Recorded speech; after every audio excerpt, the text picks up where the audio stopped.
एक बार फिर से आज की आराधना में मैं आप सभी का स्वागत करता हूं।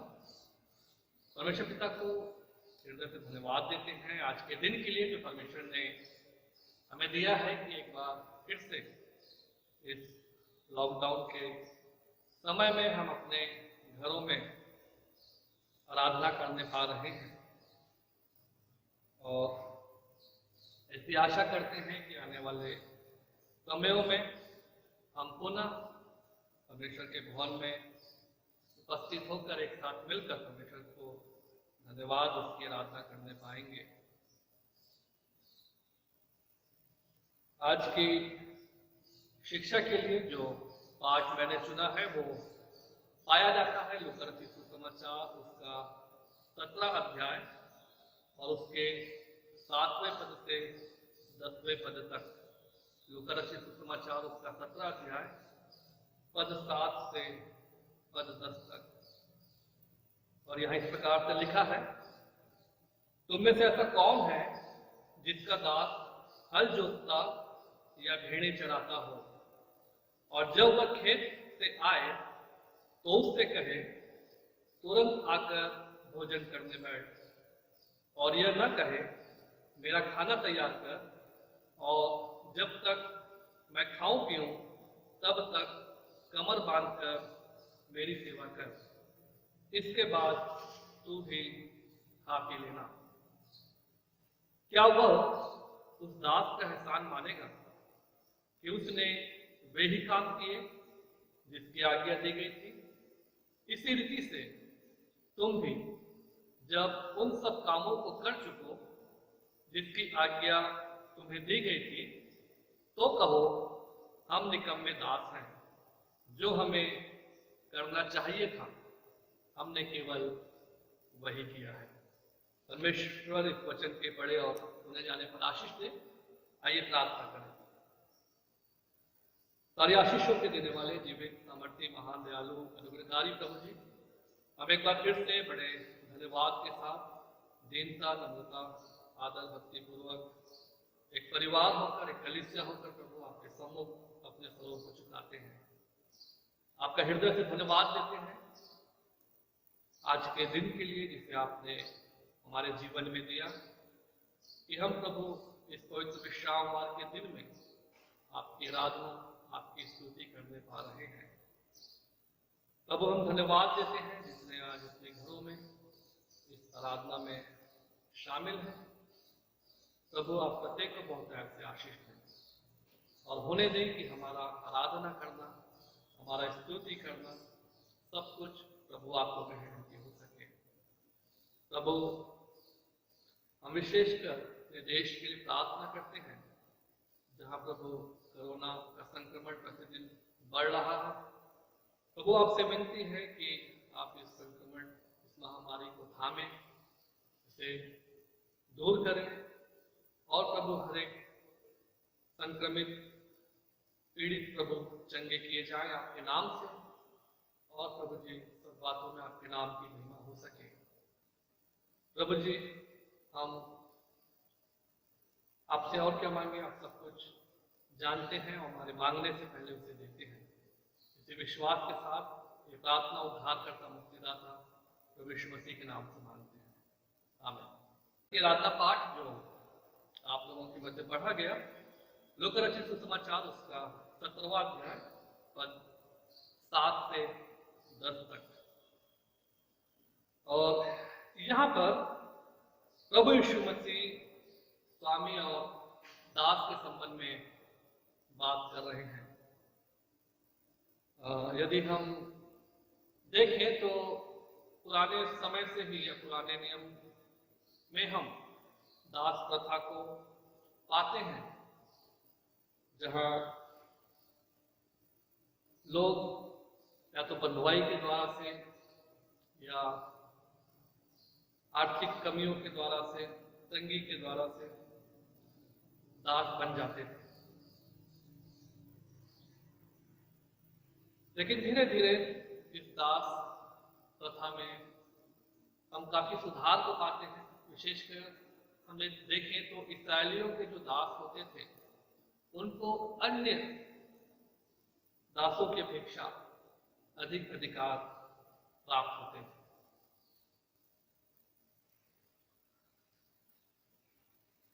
जब हम इस भाग के 7वें और 8वें पद को देखते हैं, जहां पर प्रभु यीशु मसीह चेलों से बातें कर रहे हैं और उनसे पूछते हैं कि तुम में से ऐसा कौन है, अर्थात तुम में से ऐसा कौन स्वामी है कि जब उसका दास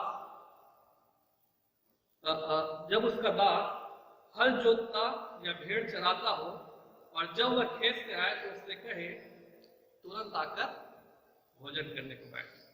अर्थात एक स्वामी है जिसके पास दास है और वो दास उस स्वामी की सेवा करता है, हल जोतता है, भेड़ चराता है, बाहर के कार्यों को कर रहा है। और जब वो कार्य करके वो दास घर वापस आता है तो स्वामी उससे कहता है कि भोजन करने को बैठ। अर्थात ऐसा प्रतीत हो रहा है कि स्वामी ने उसके लिए भोजन भी तैयार करके रखा हुआ है कि मेरा दास जो है वो इतनी मेहनत करके, इतना परिश्रम करके, दिन भर काम करके वापस आएगा और उसको भूख लगेगी और उसके लिए उसने भोजन तैयार करके रखा है। आगे यीशु मसीह कहते हैं 8वें पद में, और यह न कहे मेरा खाना तैयार कर और जब तक मैं खाऊं पीऊं तब तक कमर बांधकर मेरी सेवा कर, इसके बाद तू भी खा पी लेना।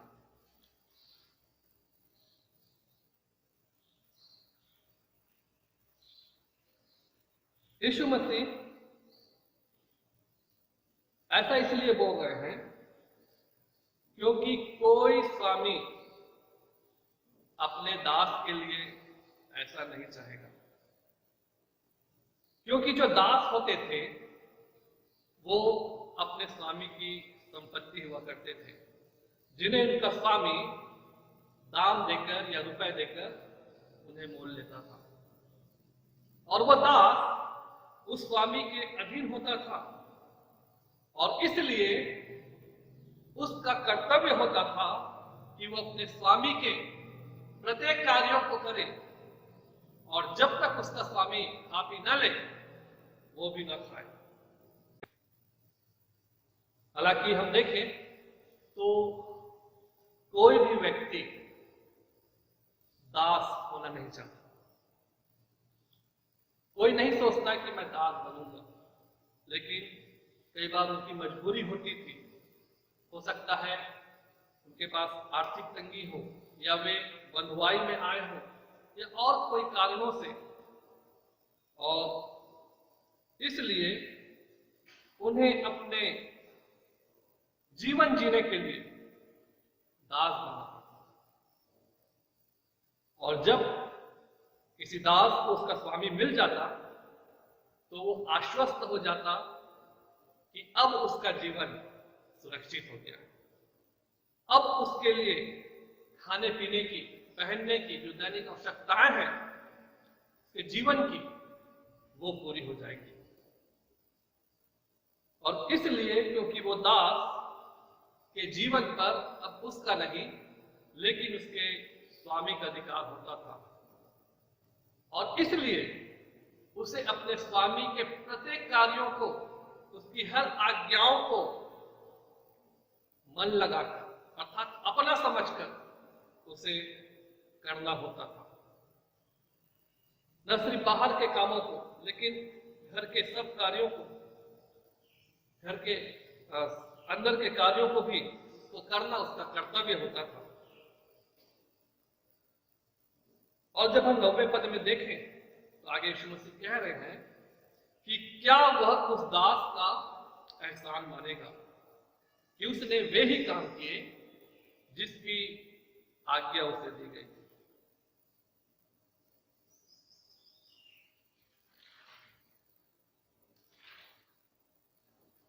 क्या वो स्वामी उस दास का एहसान या धन्यवाद मानेगा या उसे धन्यवाद देगा, क्योंकि उस दास ने अपने किसी कार्य के द्वारा तो उस पर एहसान, अपने स्वामी पर एहसान नहीं किया, बल्कि जो भी कार्य उसने किया है ये उसका कर्तव्य है, ये उसकी ड्यूटी है जो उसको करना ही है, जो उसके स्वामी ने उसे आज्ञा दी है। और इसलिए वो स्वामी उसका एहसान नहीं मानेगा। राय हैरिसन नाम के जो विद्वान हैं, उनके अनुसार से दास के 5 गुण बताए गए हैं। जो पहली बात है कि दास जब किसी कार्य को कर रहा हो और उसे उसी समय दूसरा कार्य सौंपा जाए तो उसे चुपचाप स्वीकार करने को तैयार रहना चाहिए।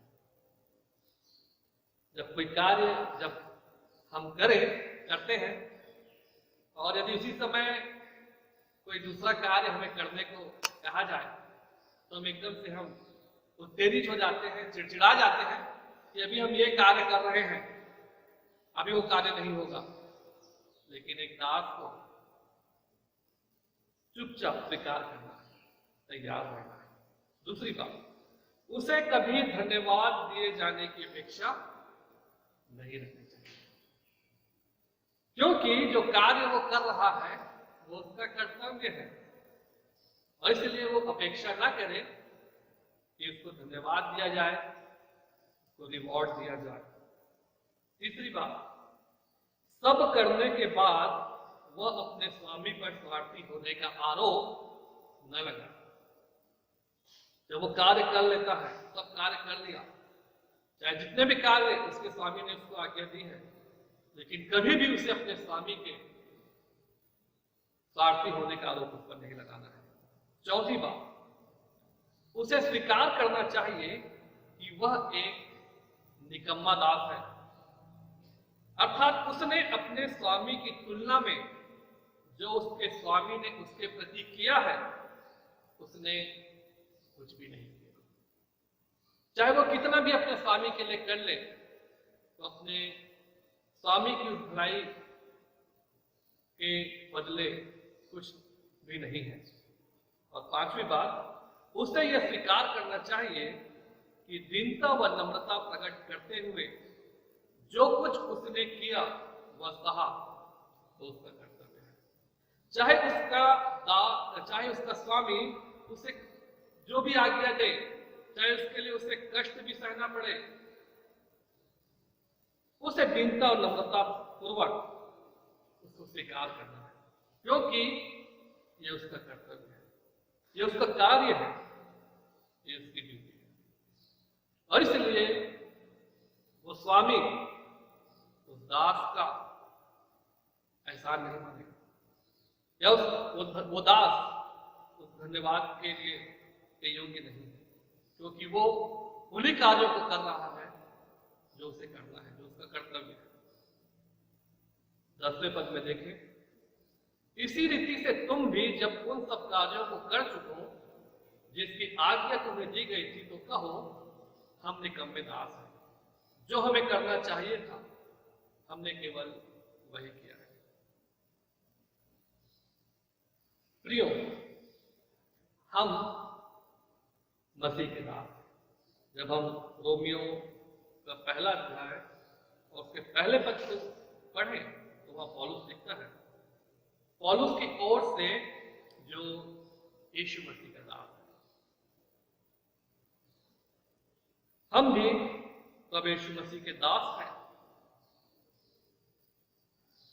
हम प्रभु यीशु मसीह की संपत्ति हैं, अपने स्वामी की संपत्ति है, जिसे उसने अपने लहू के द्वारा, अपने लहू का दाम देकर हमें खरीदा है।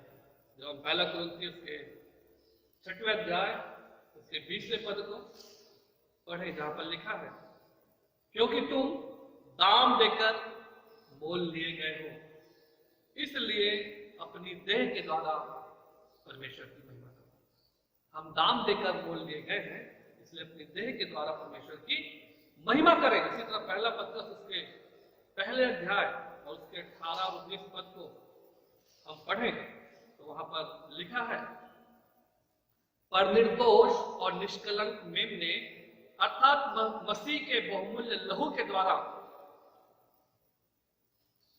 क्योंकि तुम जानते हो कि तुम्हारा निकम्मा चाल चलन जो बाप दादों से चला आता है, उससे तुम्हारा छुटकारा चांदी सोने अर्थात नाशवान वस्तुओं के द्वारा नहीं हुआ, पर निर्दोष और निष्कलंक मेमने अर्थात मसीह के बहुमूल्य लहू के द्वारा। हम मसीह के बहुमूल्य लहू के द्वारा हम खरीदे गए।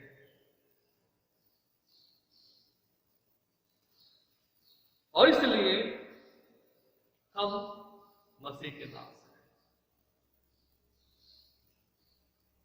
एक दास को जो कार्य उसे सौंपा गया है, उसे करने के द्वारा कभी भी यह अपेक्षा नहीं रखना चाहिए कि उसे रिवार्ड दिया जाए या उसको धन्यवाद दिया जाए, लेकिन उसे अपना कर्तव्य समझकर उसे करना चाहिए।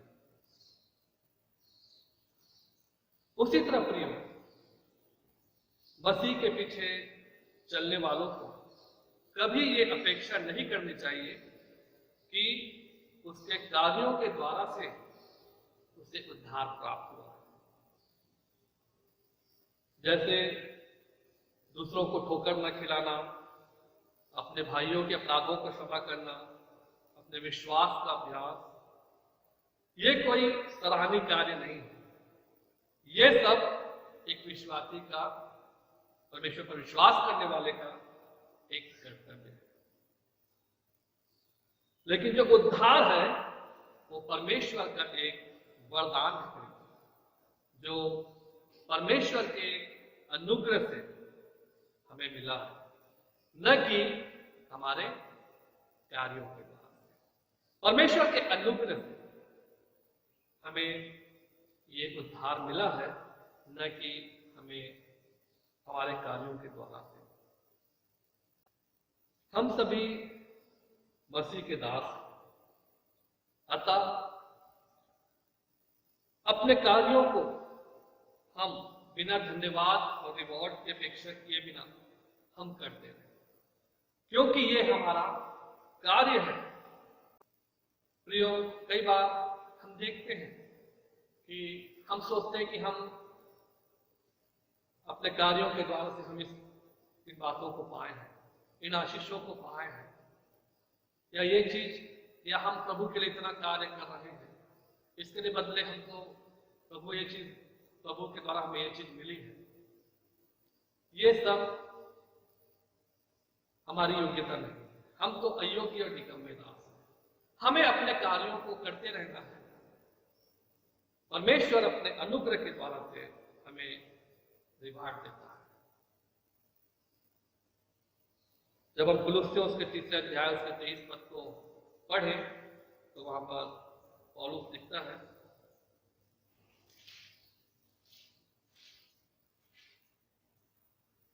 जो कुछ तुम करते हो तन मन से करो, यह समझकर कि मनुष्यों के लिए नहीं परंतु प्रभु के लिए करते हो। जो कुछ हम करें वो तन मन से करें, यह समझकर कि मनुष्यों के लिए नहीं लेकिन परमेश्वर के लिए करते हैं। क्योंकि वचन में हम पढ़ते प्रियो कि हमारे जो धर्म के काम है वो मैले चित्रों के समान है। और इसलिए परमेश्वर हमारी सहायता करे, हमारी अगुवाई करे प्रियो इन वचनों के द्वारा से, कि हम जो मसीह के दास हैं, हम जो उसके बहुमूल्य लहू से खरीदे हुए हैं और उसके अनुग्रह के द्वारा से जो वरदान या जो दान रूपी उद्धार हमें प्राप्त हुआ है, हम अपने कार्यों को हम निरंतर करते रहें। जो आज्ञा प्रभु के अनुसार से हमें मिली है उसको हम निरंतर करते रहें, बिना किसी धन्यवाद और रिवार्ड की अपेक्षा किए बगैर। परमेश्वर के वचनों के द्वारा हम में से प्रत्येक को बहुत आयत से आशीष